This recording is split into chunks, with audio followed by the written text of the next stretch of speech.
स्वागत है आप सभी लोगों का एक बार फिर से आपके अपने चैनल उत्तराखंड ज्ञान कुंभ पर। तो जो यहाँ पर उत्तराखंड वन दरोगा की आपकी chapter wise one liner questions की सीरीज चल रही है, उसी का यह नेक्स्ट पार्ट है। तो आज का जो वीडियो होगा यह आपका लेंथ वाइज थोड़ा शॉर्ट होगा, क्योंकि आपका जो सेकंड चैप्टर है क्लास 9th का वह आज आपका ख़त्म हो चुका है। तो जितने आपके जो इंपॉर्टेंट फैक्ट बचे थे वो सारे इस वीडियोज में आपके इंक्लूड किया गया है। तो आप सभी लोगों को करना क्या है कि वीडियो को लाइक करें, जितने ज़्यादा हो सके वीडियो को शेयर करके हमें सपोर्ट करें, जिससे कि हमें भी मोटिवेशन मिले कि आप लोगों को वीडियोज पसंद आ रहे हैं। तो इसके लिए आपको सिर्फ दो चीज़ें करनी होती है, एक तो वीडियो को लाइक करना होता है और दूसरा जितना ज़्यादा हो सके वीडियो को शेयर करना है। और साथ ही में अगर अभी तक चैनल सब्सक्राइब नहीं किया तो नीचे आपको जो सब्सक्राइब वाला बटन दिख रहा होगा उस पर क्लिक कर चैनल को सब्सक्राइब कर दें, जिससे कि आपको इस प्रकार के वीडियोज मिलते रहें। तो आज का आपका जो वन लाइनर सीरीज का पहला प्रश्न है वह है, नमक व कपूर के मिश्रण को किस प्रकार से अलग कर सकते हैं? तो इसका जो सही जवाब था वो था ऊर्ध्वपातन विधि। तो जो आपकी जो सब्लिमेशन प्रोसेस होती है या जो सब्लिमेशन मेथड होता है, इसके द्वारा आपका नमक व कपूर के मिश्रण को अलग किया जा सकता है। और इसके बारे में कुछ महत्वपूर्ण जानकारी जो आपको ध्यान रखनी है तो आप यहाँ पर देख सकते हैं इसके बारे में कि उन मिश्रणों को जिनमें ऊर्ध्वपातित होने वाले अवयव हों को ऊर्ध्वपातित न होने योग्य अशुद्धियों से अलग करने के लिए ऊर्ध्वपातन विधि का प्रयोग किया जा सकता है। तो आप यहाँ पर देख सकते हैं कि जैसे कि आपका ऊपर दिया गया था कि एक था आपका नमक और दूसरा था कपूर। तो जो नमक था आपका वह अशुद्ध थी और वह ऊर्ध्वपातित नहीं हो सकता था, जबकि आपका जो कपूर था वह ऊर्ध्वपातित होने वाला अवयव था। तो हमने जब इन दोनों मिक्सचर को गरम किया तो आपका जो कपूर था वो तो ऊर्ध्वपातित हो गया, तो आपका सिर्फ नमक बचा रह गया। तो ये था इसका सारा डिटेल्स में। फिर आपका जो अगला है तो आप यहाँ पर देख सकते हैं कि जो ऊर्ध्वपातित होने वाले, जो अगर आपसे पूछा जाए कि ठोस के उदाहरण बताइए, तो जैसे आपका कपूर हो गया, आपका अमोनियम क्लोराइड हो गया, आपका नेफ्थलीन हो गया और जो एंथ्रासीन है, तो ये सारे के सारे आपके ऊर्ध्वपातित होने वाले ठोस के उदाहरण हैं। फिर आपका जो अगला है वह है, वायु से विभिन्न गैसों के पृथक्करण के लिए किस विधि का प्रयोग करते हैं? तो आपका जो वायु होती है उसमें से आपके वायु जो आपका मिक्सचर होता है बहुत सारी गैसों का, तो उसमें से अगर हमको ऑक्सीजन, हाइड्रोजन, नाइट्रोजन इन सभी को अलग करना है तो इसके लिए हमेशा प्रभाजी आसवन यानी जो फ्रैक्शनल डिस्टिलेशन होता है इस मेथड का उपयोग किया जाता है। और इसके बारे में जो महत्वपूर्ण जानकारी आप यहाँ पर देख सकते हैं, दो या दो से अधिक घुलनशील द्रवों जिनके क्वथनांक का अंतर 25 केल्विन से कम होता है को पृथक करने के लिए प्रभाजी आसवन विधि का प्रयोग करते हैं। तो आपको ध्यान रखना है कि जो आपकी फ्रैक्शनल जो आपकी डिस्टिलेशन मेथड होता है इसका प्रयोग वहीं पर किया जा सकता है कि जब जो जो जो आपके द्रव मिश्रण होंगे उनके क्वथनांक यानी जो आपका क्वथनांक होगा उनके बीच में जो अंतर 25 केल्विन से कम होना चाहिए। फिर अगला देख सकते हैं कि उदाहरण के लिए तो जैसे आप देख सकते हैं पहला तो है आपका वायु, तो वायु को भी आपका इसी विधि से हम अलग करते हैं। दूसरा हो गया आपके पेट्रोलियम उत्पाद, यानी जो आपका पेट्रोलियम होता है उसमें से उसके विभिन्न जैसे डीजल हो गया, आपका पेट्रोल हो गया, गैसोलीन हो गया, आपका मिट्टी का तेल हो गया, तो इन सभी को जो है अलग करने के लिए हम इस विधि यानी जो प्रभाजी आसवन विधि होती है फ्रैक्शनल डिस्टिलेशन, इसका प्रयोग करते हैं।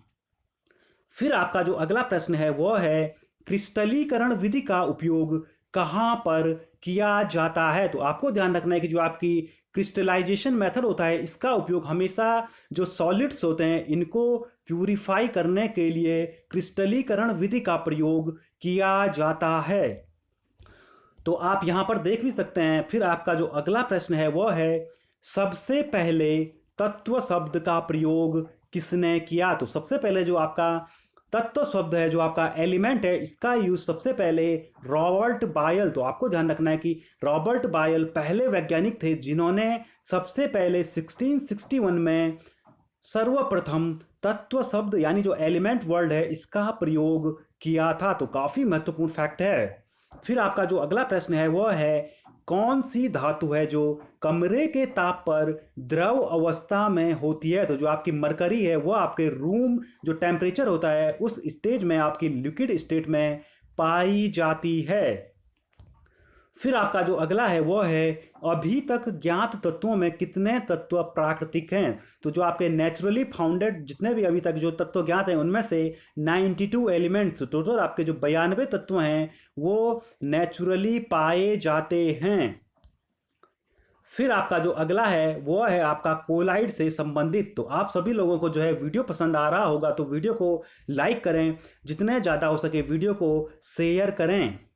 तो अब देखिए आपका यहाँ पर कोलाइड से यहाँ पर कुछ महत्वपूर्ण फैक्ट हैं तो इनको आपको ध्यान में रखना है। तो सबसे पहले है आपका जो कॉलम उसमें है परिक्षिप्त प्रावस्था, दूसरे कॉलम में है परिक्षिप्त माध्यम, तीसरा है उसका प्रकार और चौथा है उदाहरण।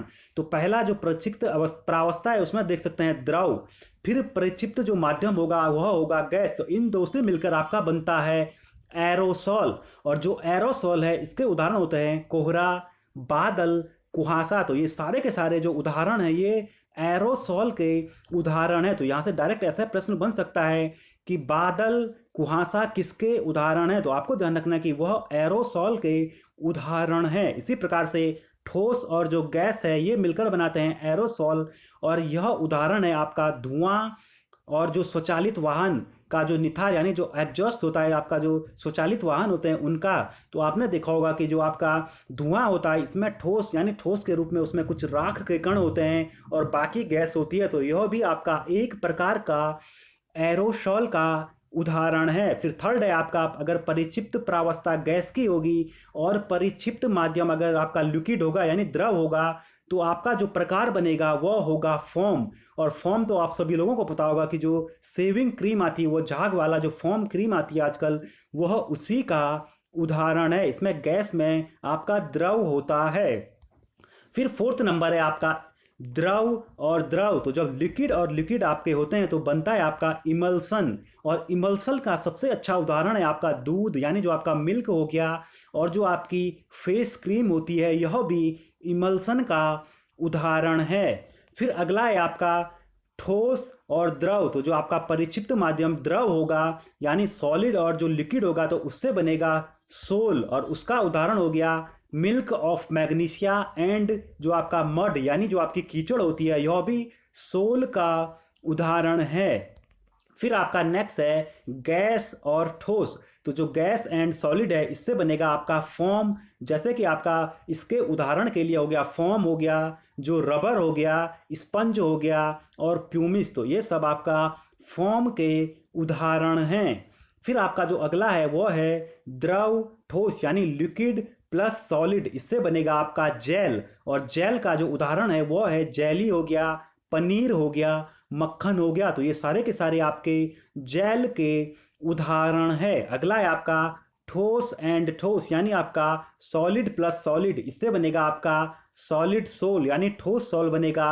और जो सॉलिड सोल है इसका जो उदाहरण होगा वह होगा रंगीन रत्न पत्थर। तो जितने भी आपके कलरफुल जो स्टोन होते हैं जेम्स स्टोन होते हैं वो हो गया, और आपका जो दूधिया कांच हो गया, जो मिल्की आपका जो है ग्लास होता है। तो ये सारे के सारे आपके ठोस सोल के उदाहरण है। तो ये था आज का आपका जो वीडियो। ये वीडियो आज का आपका थोड़ा सा छोटा है क्योंकि आपका जो चैप्टर 2 है आपका वह आपका ख़त्म हो चुका है। तो आप चाहते हैं कि इसी प्रकार से वीडियोज आपके वन लाइनर के जो थ्योरी के फॉर्म में आपके चलते रहें। तो आप कमेंट करें, साथ ही में जितना ज़्यादा हो सके वीडियो को लाइक और शेयर करके हमें भी कुछ मोटिवेशन मिले कि आपको वीडियोज पसंद आ रहे हैं। तो इसीलिए आप वीडियो को जितना ज़्यादा हो सके शेयर करें, लाइक करें, और चैनल अगर अभी तक सब्सक्राइब नहीं किया है तो नीचे आपको जो सब्सक्राइब वाला बटन दिख रहा होगा उस पर क्लिक कर चैनल को सब्सक्राइब कर दें और बेल आइकन को प्रेस करना न भूलें।